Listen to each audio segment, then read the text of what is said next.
Sejam bem-vindos ao Euronews Noite. Estes são os destaques desta edição. Moscovo mantém voos com o modelo do avião do acidente deste domingo. A aterragem de emergência no aeroporto de Moscovo fez mais de 40 mortos. Após vaga de violência, líderes palestinianos anunciam cessar-fogo com Israel. O governo de Netanyahu não confirma a trégua. É dia de festa em Londres. Já nasceu o bebé real, é um menino, e nasceu na madrugada desta segunda-feira. E para ver no fim deste jornal o perfil de um dos candidatos portugueses às eleições europeias. A Rússia decidiu manter os voos com os aviões do mesmo modelo daquele que aterrou de emergência no aeroporto de Moscovo este domingo. A aeronave pegou fogo. O acidente matou mais de 40 pessoas.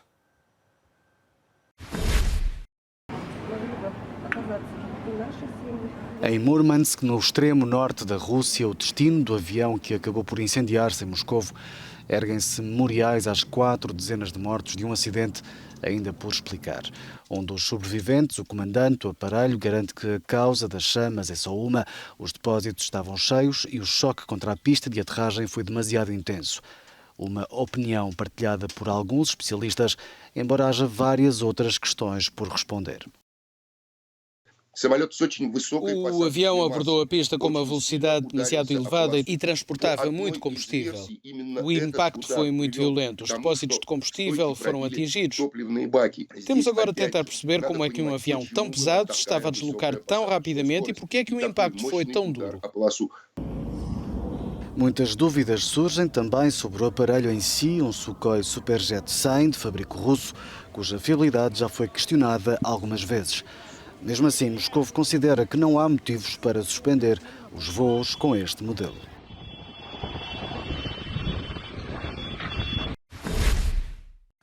Depois de vários dias de confrontos em Gaza e em Israel, os líderes palestinianos anunciaram um cessar-fogo com as forças israelitas.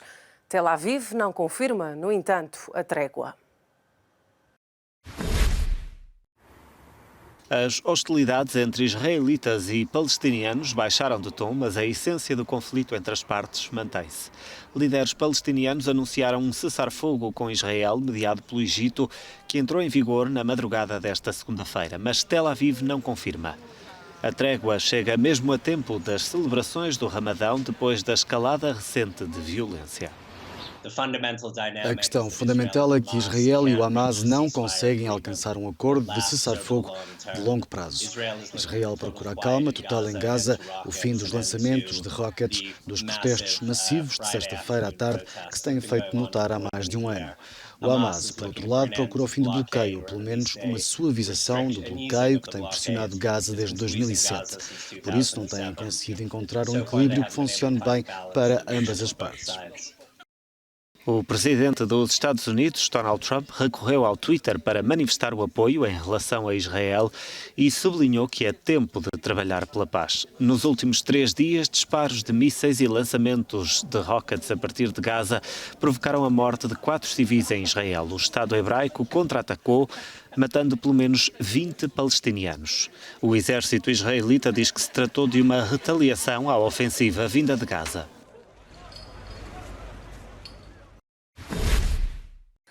Já nasceu o bebé real. O príncipe Harry e Meghan Markle foram pais esta segunda-feira. A duquesa deu à luz um menino, que é agora o 7º na linha de sucessão ao trono britânico. Ainda não era 5h30 da manhã quando nasceu o filho dos duques de Sussex, um bebé com 3,2 kg, cujo nome, por agora, não é conhecido. É o primeiro filho do príncipe Harry e de Meghan Markle, que estão naturalmente muito felizes. Estou muito entusiasmado por anunciar que Meghan e eu tivemos um menino esta manhã. Um bebê muito saudável. A mãe e o bebê estão incrivelmente bem. Foi a experiência mais incrível que alguma vez imaginei. Como qualquer mulher faz, o que elas fazem está além da compreensão. Mas estamos ambos radiantes e gratos por todo o amor e apoio que temos recebido. A Casa Real Britânica deverá divulgar nos próximos dias algumas fotografias do bebê, que é o 7º na linha de sucessão ao trono.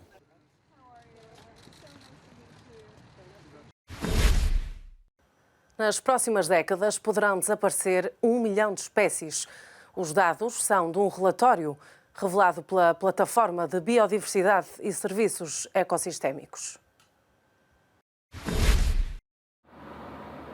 É considerado o mais completo relatório sobre a vida no planeta Terra nos últimos 50 anos. As conclusões da Plataforma Intergovernamental de Biodiversidade e Serviços Ecossistémicos, que funciona sob a égide da ONU, são devastadoras. A definição de paraíso pode passar a pertencer ao passado. 1 milhão de espécies enfrentam a extinção nas próximas décadas. Vale a pena dizer que a última vez que um número tão elevado de seres vivos foi exterminado ocorreu há 65 milhões de anos com o fim dos dinossauros.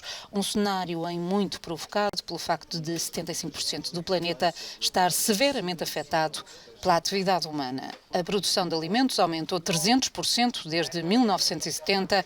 Um terço das reservas de peixe estão praticamente destruídas. A produção de madeira e desflorestação subiram 45% nas últimas décadas. A plataforma analisou dados recolhidos por 455 peritos de 50 países ao longo de 3 anos. Para o presidente da organização, as conclusões provam que este não é apenas um problema ambiental, é um problema global. As perdas na biodiversidade e as alterações climáticas são questões do ambiente, desenvolvimento, economia e segurança e devem ser abordadas em conjunto. Não estão apenas na alçada dos ministros do ambiente. Os governos têm de trabalhar transversalmente e os departamentos oficiais em todo o mundo têm de trabalhar juntos. Uma resposta multidisciplinar e concertada globalmente. Recado para garantir o mundo para as gerações futuras. Se queremos deixar aos nossos filhos e netos um mundo que não tenha sido destruído pela atividade humana, temos de agir agora. É fundamental que os governos e o setor privado ouçam as vozes dos pobres.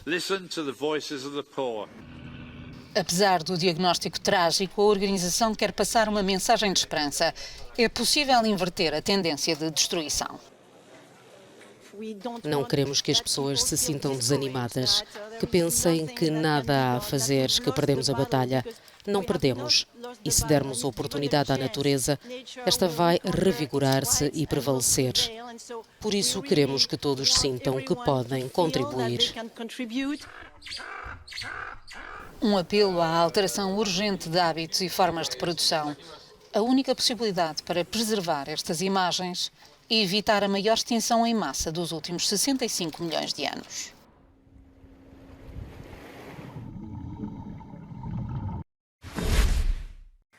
As eleições europeias estão à porta. Vamos mostrar quem são os portugueses candidatos aqui no Euronews Noite.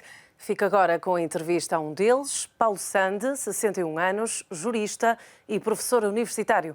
O perfil de um dos 8 portugueses que quer integrar o Parlamento Europeu. Portugal vai eleger 21 eurodeputados para um novo mandato no Parlamento Europeu até 2024. A maioria dos cabeças de lista são já conhecidos e têm experiência de Bruxelas, mas há também rostos novos. É o caso de Paulo Sande, o independente pelo partido Aliança, criado recentemente pelo histórico do PSD Pedro Santana Lopes. Fomos conhecer as propostas do professor universitário Paulo Sande. No manifesto eleitoral, o partido diz que o sonho europeu está em vias de se tornar um pesadelo. Entre as 21 medidas principais está a maior supervisão por parte dos Parlamentos Nacionais, incluindo um cartão vermelho. Trata-se, obviamente, de dar ao Parlamento Nacional um poder efetivo. Mas um poder efetivo para quê? Para garantir que o nosso governo, no fundo, reflete nas negociações, no trabalho que faz com as instituições, aquilo que é a vontade das pessoas. Porque a vontade das pessoas e dos portugueses está onde? Está na Assembleia da República. E, portanto, o que a Assembleia da República faria ao receber a proposta de legislação da Comissão Europeia, porque ela já tem que vir para o Parlamento Nacional, justamente para o controle da subsidiariedade, o que faria era debater essa proposta no sentido de definir um mandato para o Governo, dizer ao Governo, olha, vais negociar, os limites são estes, os objetivos são aqueles. O cartão vermelho basicamente é dizer assim, a análise do princípio de subsidiariedade, ou seja, garantir que nas políticas partilhadas, naquelas que são quer dos Estados, quer da União Europeia, haja uma efetiva presença e voz dos Parlamentos Nacionais, porque os Parlamentos Nacionais são de facto soberanos, mas são soberanos nessa lógica de garantir que o equilíbrio se mantém. Para isso, em vez de terem apenas aquilo que têm agora, que é o chamado cartão amarelo ou cartão laranja, ou seja, eles não conseguem de facto impedir que um processo continue se as instituições europeias o não quiserem, garantir que, em determinadas circunstâncias, obviamente com um número importante de votos, ou seja, de Parlamentos Nacionais, que possa esse processo ser travado verdadeiramente.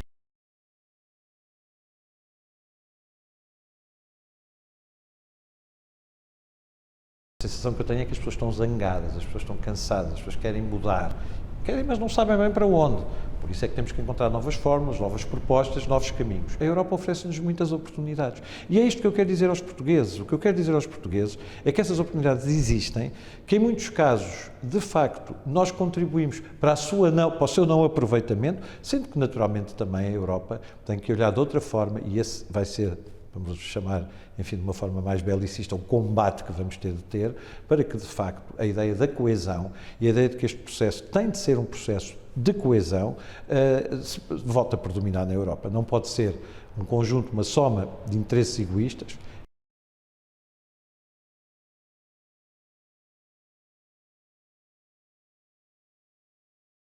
Primeiro, formação, obviamente. E é muito importante que comecemos a usar bem os fundos estruturais também. Mais uma vez, Fundo Social, Europeu, etc. Tem de haver uma capacidade de capacitação dos nossos recursos. Em segundo lugar, a questão justamente da coesão territorial. A coesão territorial é muito importante e é importante que as pessoas, de facto, sejam capazes de perceber que um país tão desequilibrado como Portugal é um país que dificilmente consegue competir. Nós queremos que o digital seja o futuro, mas queremos que as instituições, todas elas, se alterem, se mudem, se transformem, sejam capazes de viver nesse mundo de forma a que nesse mundo sejam competitivas. Porque se não forem, ficarão para trás irremediavelmente, porque a velocidade a que tudo isto hoje acontece é incomparavelmente superior ao passado.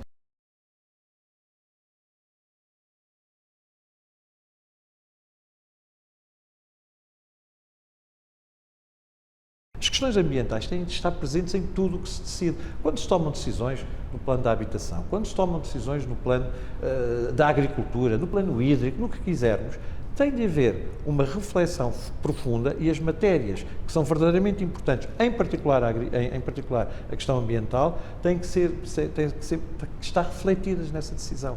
Nós não podemos ser surpreendidos com as consequências das leis que aprovamos. E depois é preciso apostar na economia circular. De facto, na reutilização dos recursos, de uma reutilização inteligente, para que, de facto, comecemos a ter, digamos, uma luz ao fundo do túnel naquilo que é a utilização deste planeta, que é onde vivemos.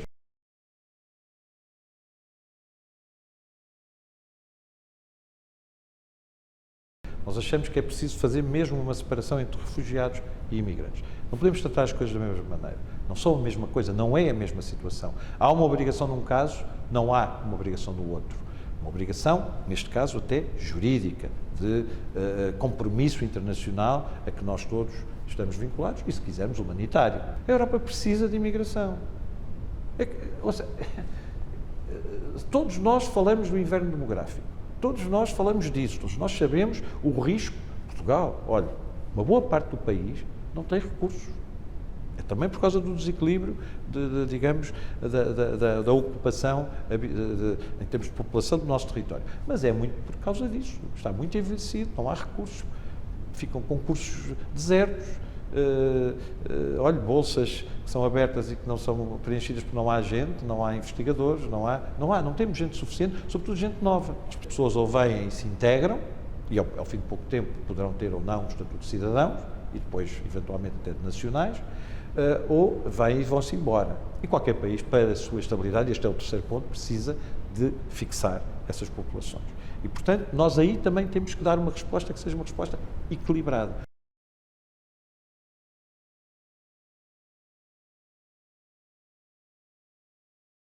Brexit é muito difícil, porque o Brexit é quase como separar aquilo que está profundamente unido. Quando não há união, cada um vive a sua vida e até parece que funciona bem. Quando há união, e essa união é tão profunda, é tão marcada, tão vincada, é muito difícil a separação. Foi prometido aos europeus a terra do leite e do mel eternamente, o crescimento perpétuo, permanente e crescente. Isso não existe. Isso não existe e ele está a saber que não existe. E, portanto, de repente, todos aqueles a quem isso foi prometido e que dizem, então, e agora? O que é que está a acontecer? Já não falo das desigualdades, é outro problema. Também tem a ver com isso. A Europa tem de voltar à solidariedade.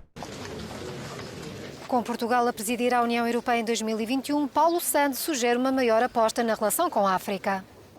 Nós gostaríamos de, inclusivamente, criar na CPLP uma capacidade, no fundo, de associação à realidade europeia muito mais próxima. Trabalhar muito mais com os vários governos, no sentido de os aproximar mais, para ver que oportunidades de facto é que decorrem da nossa pertença e que podem, no fundo, ser partilhadas e de que forma é que eles podem associar a isto. Caso seja eleito a 26 de maio, o candidato gostaria de se dedicar a temas relacionados com a reforma institucional e a relação da União Europeia com o resto do mundo.